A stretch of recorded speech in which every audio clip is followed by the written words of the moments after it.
मेरी परेशानी से बचने के लिए मैं कई बार झूठ बोलता हूँ, पर वही झूठ मुझे और बड़ी मुसीबत में फंसा देता है। मेरी इस आदत से मेरी पत्नी मुझ पर विश्वास करना मुश्किल हो गया है। मैं हर समय विश्वास दिलाता हूँ। कई बार ऐसा लगता है कि हम झूठ से निकल जाएंगे, लेकिन निकल जाने पर भी हम फंस जाएंगे। ये आदत कैसे छोड़ूं महाराज? भाई अब इसको तो तुम्हें अंदर से विचार के द्वारा छोड़ना होगा कि कई बार आप ही नहीं, सब लोग चालबाजी से, झूठ से हम बजा लो।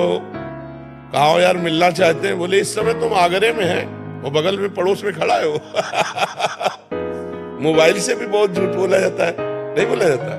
तो हमें लगता है कि हम झूठ बोलकर बड़ी सफाई से बच जाते हैं, लेकिन नहीं, वही हमारी गंदी आदत हमको सत्य से दूर कर देती है।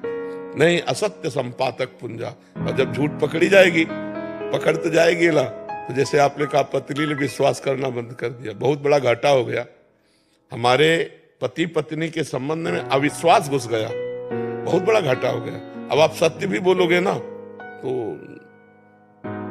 नहीं माना जाएगा, बहुत समझना चाहिए। एक गांव का लड़का गांव वालों को परेशान करने के लिए अपने मित्रों से कहा, देखो अरे भेड़िया आया, भेड़िया आया, खूब हल्ला मचाया। तो गांव के लोग दौड़े गए। बोले क्या? बोले हंसी मजाक के लिए बुलाया था। अब असली में एक दिन भेड़िया दबोच लिया। बोले भेड़िया आया, भेड़िया। गांव वालों ने सोचा हंसी मजाक ही कर रहा होगा, भेड़िया ने मार डाला उसे। समझ रहे हो? अगर हम झूठ बोलेंगे तो कभी सत्य बोलेंगे तो भी हमारी सत्य बात झूठ मान ली जाएगी कि ये झूठ बोलता है आदमी। हमें लगता है झूठ को धीरे धीरे कम करना चाहिए।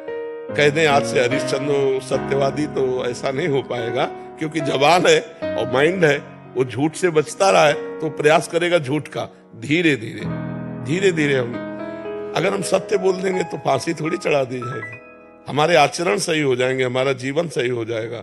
लोग कहते हैं व्यापार में झूठ बोलना ही पड़ेगा। हम कहते हैं क्यों झूठ बोलोगे? सब कोई जानते हैं व्यापार मुनाफा के लिए किया जाता है। तो ये बंदा जो वस्तु बेच रहा है, इसका भी परिवार है, इसकी भी दुकान मकान है, उसके लिए खर्चा इसी से ले रहा होगा।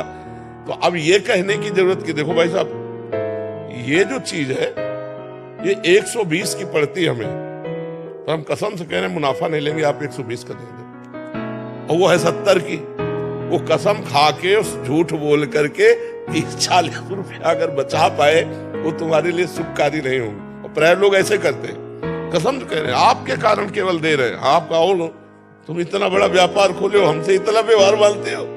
वो कसम पूर्वक बोलना, ऐसे बोलना, ये सब गलत। भाई ये 120 की है, जैसे मान लो पूछा 120 की है, मुनाफा हम जितना हमारा बनता उतना ले लिया, आपको लेना ले, नहीं तो ले जाओ। तो ये जरूर है कि आप थोड़े दिन में प्रकाशित हो जाएंगे कि आदमी बेईमान नहीं है, ये एक दाम में बेचता है, तो एक दाम वाले आएंगे आपकी दुकान में। तो हमें लगता है सत्य से चलने पर थोड़ा जरूर लगेगा कि आप देर में धनी बनेंगे, लेकिन अच्छे धनी बन जाएंगे।